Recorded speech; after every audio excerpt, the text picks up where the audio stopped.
TSCP gate web counselling apply చేసేటప్పుడు ఒక important point చెప్పడం మర్చిపోయానండి. సో మెయిన్గా మనకు లైక్ స్టూడెంట్స్ మల్టిపుల్ సబ్జెక్ట్స్ రాసిన వాళ్ళు ఉంటారు కదా.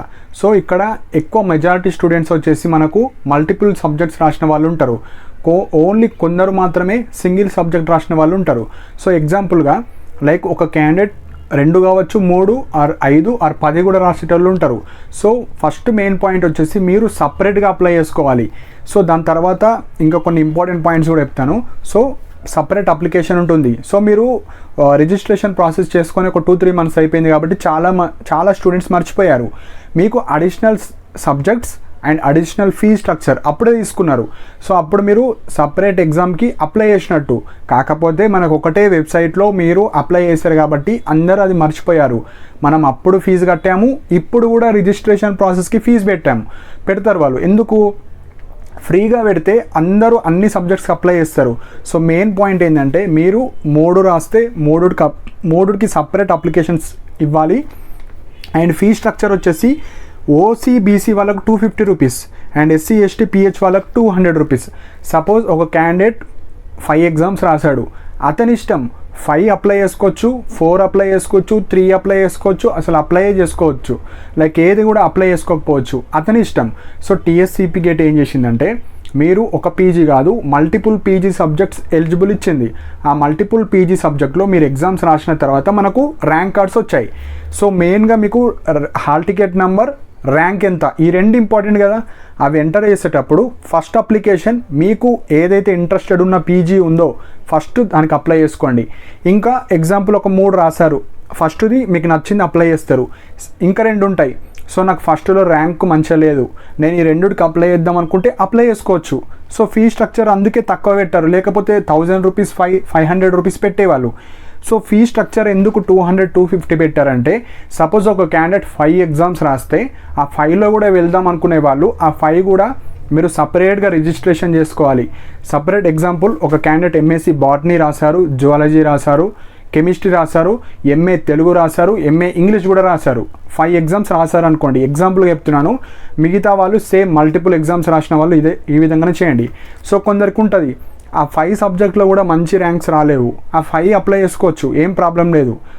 సెకండ్ వచ్చేసి ఈ 5లో మంచిగా నాకు ఎంఎస్సి బాటనీ జువాలజీ మంచి ర్యాంక్ వచ్చినాయి, నాకు ఆ 3తో సంబంధం లేదు అనుకునే వాళ్ళు ఈ 2కి మాత్రమే అప్లై చేసుకోవచ్చు. సో మెయిన్ పాయింట్ ఏంటంటే మీరు 1 రాసారా, 2 రాసారా, 3 రాసారా, ఎన్నైనా రాయండి. అందులో మీరు అన్ని అప్లై చేసుకోవచ్చు. లేదంటే మీకు మంచి ర్యాంక్ ఏదైతే వచ్చిందో అది అప్లై చేసుకోవచ్చు. లేదా మీకు ఇష్టం ఉన్న సబ్జెక్ట్, నాకు ఈ సబ్జెక్ట్ అంటే ఇష్టం, నాకు ర్యాంక్ పెద్దగా వచ్చింది, ఓకే పర్లేదు, నేను ఏ కాలేజీలోనే చేద్దాం అనుకుంటున్నాను. కొందరు బీఎడ్ చేసిన తర్వాత పీజీ చేసే వాళ్ళు ఉంటారు, వాళ్ళకు పీజీ మ్యాండేటరీ, పీజీటీ పోస్టులకు గురుకులాల్లో. సో వాళ్ళు ఎక్కడ వచ్చినా చేస్తారు. సో నాకు పీజీ మాత్రమే ఇంపార్టెంట్ కాబట్టి అలా ర్యాంక్తో సంబంధం లేకుండా జాయిన్ అయ్యే వాళ్ళు ఉంటారు. కొందరు 5లో నాకు ఏదో ఒక యూనివర్సిటీ రావాలి అనుకునే వాళ్ళు అన్నీ అప్లై చేసుకోవాలి.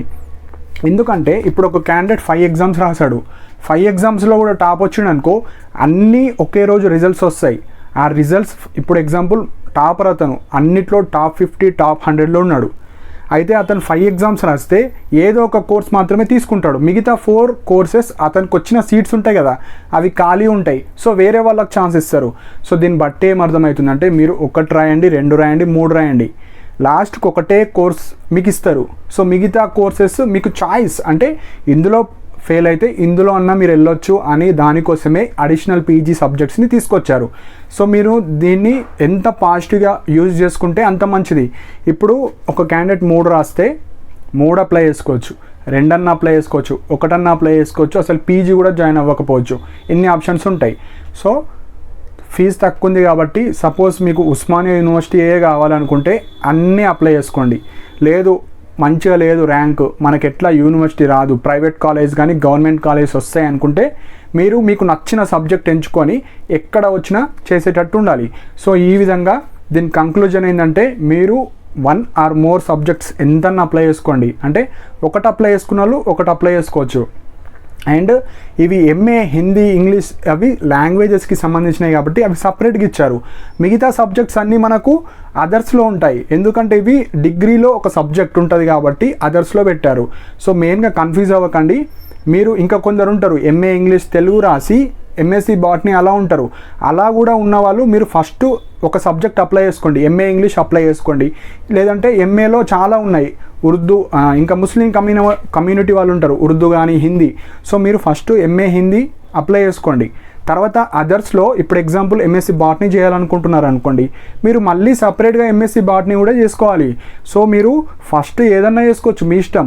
ఫస్ట్ ప్రియారిటీ వచ్చేసి మీకు గవర్నమెంట్ జాబ్స్కి ఏదైతే ఎలిజిబుల్ ఉంటాయో వాటిని చేయండి. సో ఓన్లీ ఉస్మానియా యూనివర్సిటీ నాకు ఓన్లీ క్యాంపస్ కావాలంటే మీ 2 years పీజీ వేస్ట్ అయిపోతుంది. కాబట్టి సో 70 to 80% మనకు గర్ల్స్ మాత్రమే పీజీకి ఎంట్రన్స్లో ఎక్కువ స్ట్రెంత్ వాళ్ళది ఉంటుంది. కాబట్టి మీకు మ్యారేజ్ అయినా కానీ ఫ్యూచర్లో కానీ మీకు యూజ్ అవ్వాలంటే మళ్ళీ మీరు బీఎడ్ చేయాలి. మ్యారేజ్ అయిన తర్వాత అందరు బీఎడ్లోకి వెళ్ళిపోతారు. సో అప్పుడు బీఎడ్ మీకు నచ్చింది చేస్తారు.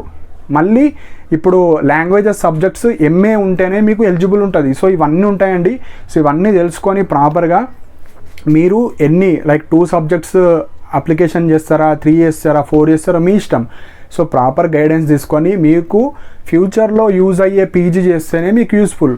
జస్ట్ నార్మల్గా ఏదో ఒక పీజీ చేస్తే అది ఎటు కాకుండా పోతుంది. ఎందుకంటే పీజీ మీద జాబ్స్ ఉండవు, డిగ్రీ మీద జాబ్స్ ఉంటాయి. అంటే డిగ్రీ అనేది ఒక ఎలిజిబిలిటీ ఉంటుంది. బీఎడ్ అనేది జాబ్ ఓరియంటెడ్. బీఎడ్ చేస్తే మీకు టీచర్ జాబ్కి ఎలిజిబుల్, కానీ పీజీ చేస్తే డైరెక్ట్ పీజీ మీద జస్ట్ జూనియర్ లెక్చర్ జాబ్స్ ఉంటాయి, కానీ అవి ఎప్పటికో ఉంటాయి. అవి కూడా ప్రాపర్ పీజీలో చేస్తేనే, అన్ని పీజీ చేసిన వాళ్ళకి ఇవ్వరు. అండ్ మీకు గురుకులంలో కూడా బీఎడ్ ఉండాలి, పీజీ ఉండాలి, అప్పుడే మీకు ఎలిజిబుల్. సో ఇప్పుడు కంక్లూజన్ ఏంటంటే మీరు 1 or more సబ్జెక్ట్స్ రాసిన వాళ్ళు మీకు నచ్చిన సబ్జెక్ట్స్ మాత్రమే ఫీజు కట్టి ఆన్లైన్ ప్రాసెస్, ఇందులో ఇట్లా సర్టిఫికేట్ వెరిఫికేషన్ స్టార్టింగ్ ప్రాసెస్ ఎట్లా చేస్తారో దీంట్లో కూడా చేయాలి. సో మీకు టీఎస్సీపీ గేట్ వాళ్ళు చాయిస్ ఇస్తారు, మీరు ఎన్నన్నా అప్లై చేసుకోండి, మీ ఇష్టం అది. సో మన ఇష్టం కాబట్టి 1 or more అన్నీ సపరేట్గా అప్లై చేసుకోవాలి. సో ఇది చాలామంది మర్చిపోయారు కాబట్టి నేను ప్రీవియస్ వీడియోలో అది ఎక్స్ప్లెయిన్ చేయలేను. ఎందుకంటే మీరు అప్లికేషన్ రింపి 2-3 months అయిపోయింది, అప్పుడు ఎక్స్ట్రా సబ్జెక్ట్స్కి మనీ కట్టారు కదా. సో ఇప్పుడు separate applications. And 1 more important point, మనకు ఒకే రోజు అన్ని రిజల్ట్స్ వస్తాయి.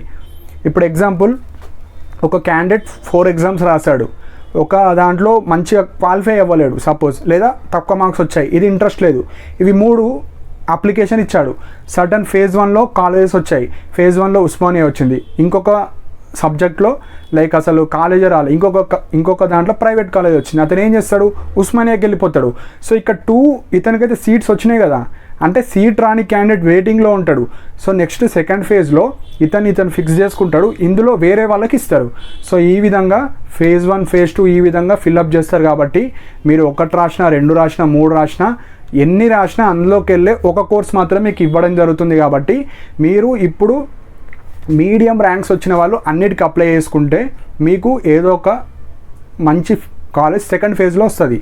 సో ఈ విధంగా మీరు డిసైడ్ అవ్వండి. సో ఒకటే ఎన్నైనా రాసుకోండి, కానీ సపరేట్ అప్లికేషన్స్ ఇవ్వాలి. సో ఇలాంటి డౌట్స్ ఏమన్నా ఉంటే నేను టెలిగ్రామ్ ఛానల్లో ఫాస్ట్గా ఇవ్వడం జరుగుతుందండి. అండ్ ఆ టెలిగ్రామ్ ఛానల్ యొక్క లింక్ కూడా కింద కమెంట్ సెక్షన్లో మెన్షన్ చేస్తాను. సో సిపి గేట్కి సంబంధించిన ఏమన్నా ఫాస్ట్ అప్డేట్స్ కానీ మెసేజెస్ రూపంలో సో ఇలా చేంజెస్ అయినాయి, ఇట్లా అప్లై చేసుకోవచ్చు. సో వీడియోస్లో కూడా ఏమైనా మిస్టేక్స్ ఉంటే నేను ఫాస్ట్గా నా టెలిగ్రామ్ ఛానల్లో కూడా మెసేజెస్ ద్వారా ఇస్తాను. కాబట్టి సో డిగ్రీ స్టూడెంట్స్ కాబట్టి మీకు టెలిగ్రామ్ ఛానల్ పక్కా ఉంటుంది. వాట్సాప్ ఎట్లుందో టెలిగ్రామ్ కూడా ఉంటుంది. కాబట్టి సో టెలిగ్రామ్ వల్ల మీకు ఒక ఛానల్ కాదు, మొత్తం ఎడ్యుకేషన్ ఛానల్స్ అన్నీ మీరు డౌన్లోడ్ చేసుకోవచ్చు. ఎవ్రీడే గవర్నమెంట్ జాబ్స్కి సంబంధించినవి కానీ ఇలా అన్ని ఇంపార్టెంట్ ఛానల్స్ ఉంటాయి. సో అందులో మీరు జాయిన్ అవుతే మీకు ఎడ్యుకేషన్ పర్పస్ అన్ని డేటా అందులో ఉంటుంది. కాబట్టి డౌన్లోడ్ చేసుకోండి. సో మెయిన్గా 70% ఉమెన్ వాళ్ళే ఉంటారు. కాబట్టి ప్రాపర్ పీజీ చేస్తేనే మీకు ఎలిజిబుల్ అండి. సో బాయ్స్ ఏది చేసినా ఏం కాదు, వాళ్ళు గవర్నమెంట్ జాబ్స్ అని అట్లా వెళ్ళిపోతారు. కానీ మోస్ట్లీ అందరూ టీచింగ్ సైడే వెళ్తారు గర్ల్స్. కాబట్టి ప్రాపర్ పీజీ చేసుకోండి. మీకు తక్కువ ర్యాంక్ వచ్చినా అప్లై చేసుకొని అయితే పెట్టుకోండి, ఎందుకంటే 250 రూపీసే కాబట్టి మీరు అప్లై చేసుకోండి. అండ్ టీఎస్సీపీ గేట్కి సంబంధించినవి అన్ని ఫాస్ట్ అప్డేట్స్ నా టెలిగ్రామ్ ఛానల్లో ఇవ్వడం జరుగుతుంది. అండ్ నా టెలిగ్రామ్ ఛానల్ యొక్క లింక్ కూడా కింద కమెంట్ సెక్షన్లో పిన్ చేసి పెట్టాను. సో ఇంకేమైనా డౌట్స్ ఉంటే కింద మెన్షన్ చేయండి. సో ప్రీవియస్ వీడియోలో step by step process explain చేశాను. సో ఆ వీడియో చూసి మీ ఫోన్లో అప్లై చేసేటప్పుడు 2 phones తీసుకోండి. ఒక ఫోన్లో మీరు అప్లై చేయండి, ఇంకొక ఫోన్లో దానికి సంబంధించిన డీటెయిల్స్ అన్నీ కనిపించాలి. మళ్ళీ ఇదే ఫోన్లో నేను అప్లై చేస్తూ ఓపెన్ చేస్తుంటే అది పోతుంది. సో ఒక ఫోన్లో అప్లై చేసే వీడియో, ఇంకొక ఫోన్లో అన్ని ఫొటోస్. లేదు ఇంకొక మంచి ఆప్షన్ ఏంటంటే, నేను ఎట్లయితే పెన్ పేపర్ మీద రాశానో అలా మీ డీటెయిల్స్ అన్నీ ఒక పేపర్లో రాసుకోండి. అప్పుడు ఫాస్ట్గా మీరు ఎంటర్ చేసుకోవచ్చు. సో ఇట్లా చేస్తే 15 నిమిషాల వీడియో 5 మినిట్స్లో అయిపోతుంది. అంటే అప్లికేషన్ ప్రాసెస్ 5 మినిట్స్లో అయిపోతుంది. సో మీరు ఆ ఫోన్లో ఈ ఫోన్లో చూసుకుంటే చాలా మిస్టేక్స్ అవుతాయి. సో మీ సేవకి వెళ్తే 300-400 తీసుకుంటాడు అప్లికేషన్ ప్రాసెస్కి. సో మీ ఫాదర్ కానీ మీ మదర్ ఫోన్ తీసుకొని ఒక ఫోన్లో మీరు అప్లై చేయండి, ఇంకొక ఫోన్లో ఫొటోస్ అన్నీ ఉండండి. లేదంటే ఒక పేపర్లో అన్ని డీటెయిల్స్ రాస్తూ ఫటాఫట్ ఇట్లా దాన్ని చూసుకుంటా పెట్టేశారనుకోండి, చాలా సింపుల్గా అయిపోతుంది. మీ సేవకు 3-4 మీ సేవకు పెట్టే పైసలు మనకు ఒక సబ్జెక్ట్ వెళ్ళిపోతుంది. సో ఈ విధంగా స్మార్ట్ వేగా ఆలోచించండి. అండ్ ఈ రీసైజ్ కానీ అలాంటి ఏమైనా లింక్స్ ఉంటే నేను నా టెలిగ్రామ్ ఛానల్లో కూడా పోస్ట్ చేస్తాను. ఫోటో రీసైజ్ కానీ ఎట్లా చేసుకోవాలి, కొందరు ఫోన్లో అప్లై చేసే వాళ్ళు ఉంటారు. సో వాళ్ళ కోసం నేను లింక్స్ కూడా నా టెలిగ్రామ్ ఛానల్లో పోస్ట్ చేస్తాను. సో ఇంకా మన ఫాస్ట్ అప్డేట్స్ ఉన్నా ఏమైనా మిస్టేక్స్ ఉన్నా కింద కమెంట్ సెక్షన్లో మెన్షన్ చేయండి. సో నెక్స్ట్ వీడియోలో లైక్ వెబ్ ఆప్షన్స్ ఎట్లా పెట్టుకోవాలి, కాలేజ్ ఎక్కడెక్కడ ఉన్నాయి, సో అన్ని డీటెయిల్ వీడియోస్ చేస్తాను. సో ఇంట్రెస్ట్ ఉన్న వాళ్ళు జాయిన్ అవ్వండి నా టెలిగ్రామ్ ఛానల్లో. అండ్